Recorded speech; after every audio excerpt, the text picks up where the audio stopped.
경제협력개발기구 OECD에서 IT 기업뿐 아니라 다국적 제조업 기업에도 디지털세를 적용 검토할 것을 국제사회에 제안했습니다. 이로 인해서 삼성전자와 LG전자, 현대차 등도 영향을 받을 가능성이 커지고 있는데요. 네, 이 디지털세가 무엇인지 또 앞으로의 파장은 어떨지 전문가와 함께 짚어보겠습니다. 김대호의 경제읽기 김대호 박사 나와 계십니다. 어서 오십시오. 네, 안녕하십니까.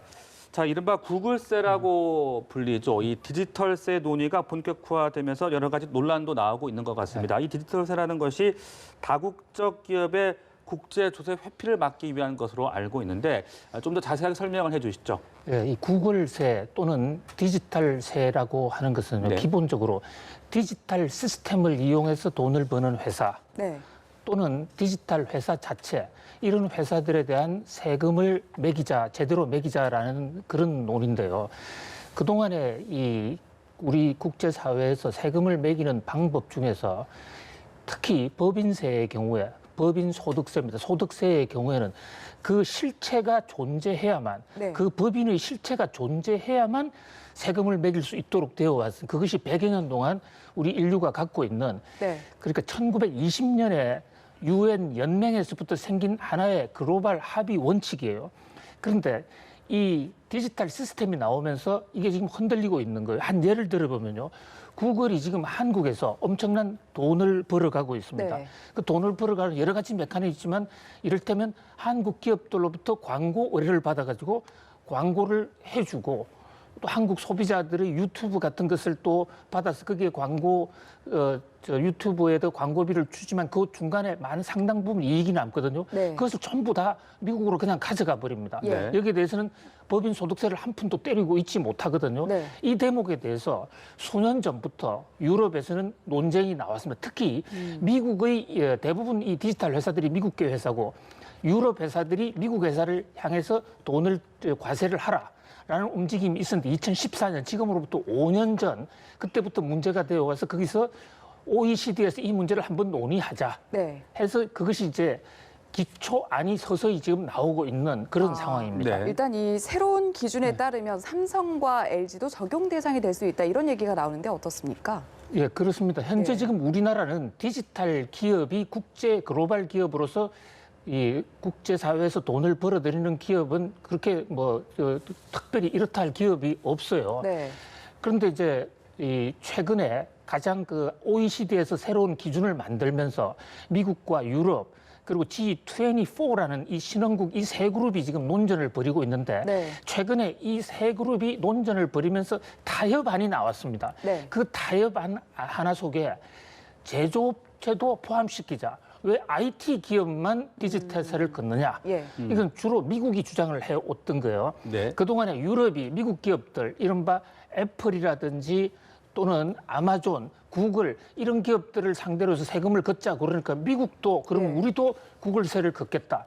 이를테면 독일의 자동차 회사가 미국에 와서 사업을 하는 경우에도 디지털세를 과세하겠다. 네. 이 대목에 대해서 전 세계가 OECD 이 타스크포스 팀이 전격적으로 합의를 했다는 겁니다. 이 대목이 상당히 지금 우리 기업들한테도 주목을 끌 수 있고 예. 우리나라 기업들은 특히 제조업에서 세계적인 시장 점유율이 상당히 높은 기업들이 네. 있거든요. 이런 기업들도 적용이 될 수 있는 게 아니냐. 이런 지적이 나오고 있고 이에 대한 대책이 필요하다. 이런 이제 논의가 나오고 있는 네, 것입니다. 말씀하신 대로 이제 미국의 입김이 작용했다 이런 분석도 나오고 있는 가운데 내년 1월에 어떤 논의를 통해서 결론이 나온다고는 합니다만은 이게 각국의 입장이 좀 다르다 보니까 어떤 마찰의 원인이 되지 않을까 이런 우려도 나오고 있다고요. 그렇습니다. 현재 지금 OECD가 그 새로운 디지털 과세에 대한 기준을 만든다고는 하지만 네. OECD가 국제 기구도 아니고 예. 하나의 협의 기구일 뿐입니다. 그게 강제력이 있는 기구가 아니거든요. 현재 모든 세금 제도는 각 국가와 국가가 1대1로 조세 조약을 체결하는 방식으로 지금 진행을 하고 있어요. 우리나라도 미국 또는 중국, 전 세계 거의 모든 나라와 조약을 따로 체결을 하고 있습니다. 그런데 지금 OECD가 여기에 끼어들 수 있게 된 것은 각국이 조약을 체결하는 과정에서의 하나의 가이드라인, 예. 모델 폼을 만든다. 이거 국제 간의 분쟁을 없애기 위해서요. 그런데 지금 말씀하셨다시피 네. 미국과 유럽의 주장이 너무 다르고 또 후진국들 주장이 너무 다르기 때문에 각 국가 간의 합의가 이루어질 가능성은 아직도 상당히 낮다. 네. 현재 OECD의 현재 최종안은 실무 차원에서의 연구 최종안이 내년 1월 달에 나오게 되면 이 OECD는 2020년 12월 달까지 거중 조정 회의를 해서 거기서 만약에 합의된다면 2021년부터 5년간에 걸쳐서 국가 간 합의를 다시 하게 됩니다. 예.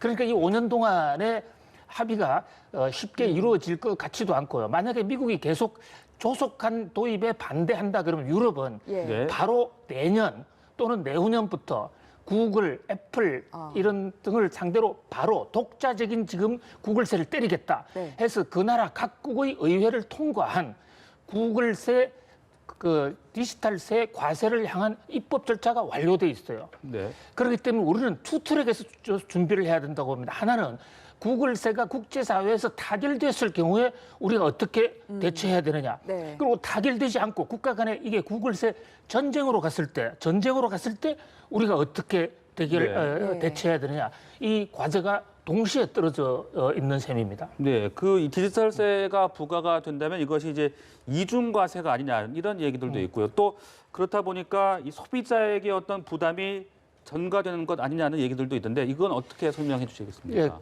그 구글세를 과연 네. 얼마만큼 때릴 것이냐가 문제인데요.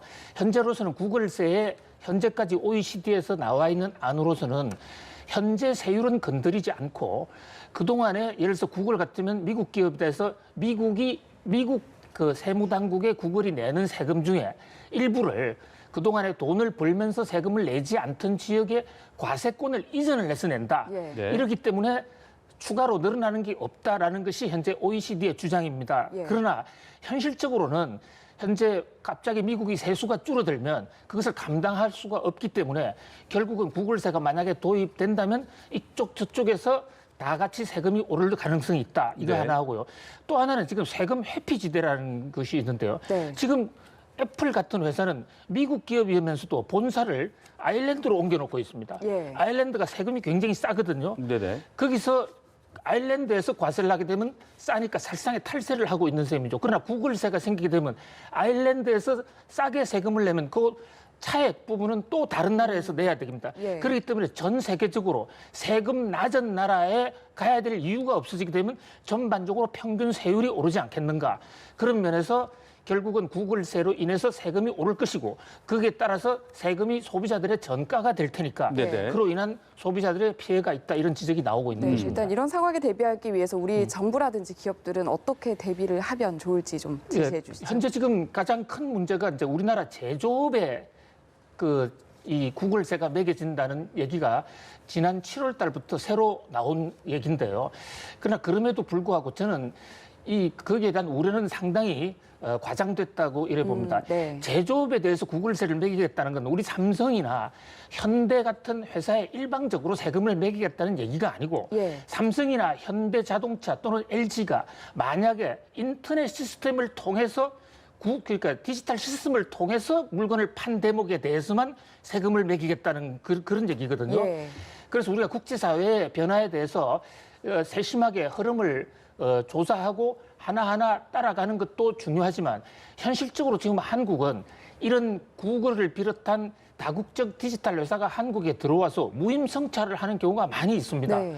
구글뿐만이 아니고 아마존, 애플 이런 회사에 대해서 유럽처럼 우리도 여기에 대한 과세 체계에 대한 연구를 좀 했으면 좋겠는데 지금 네. 여기에 대해서 과세 당국도 손을 놓고 있고 국회도 손을 놓고 있고 있는 측면이 있거든요. 그래서 투 트랙 내지 쓰리 트랙으로 국제사회 첫 번째는 국제사회 협약 체계에 적극적으로 지금 마침 우리 그 기획재정부에서 적극 참여를 하겠다고 그런 타스크포스도 만들고 그 협의에 적극적으로 참여해서 우리가 우리의 의사를 좀 반영시킬 네. 수 예. 있는 거 그리고 그것이 결렬됐을 때 현 상황에서 구글이나 이런 그 디지털 기업들의 세금 탈세에 대해서 대처하는 독자 프랜도 별도로 가져가야 된다고 봅니다. 네, 알겠습니다. 지금까지 디지털세와 관련된 이슈들 김대호 박사와 함께 자세하게 짚어봤습니다. 오늘 말씀 고맙습니다. 잘 들었습니다.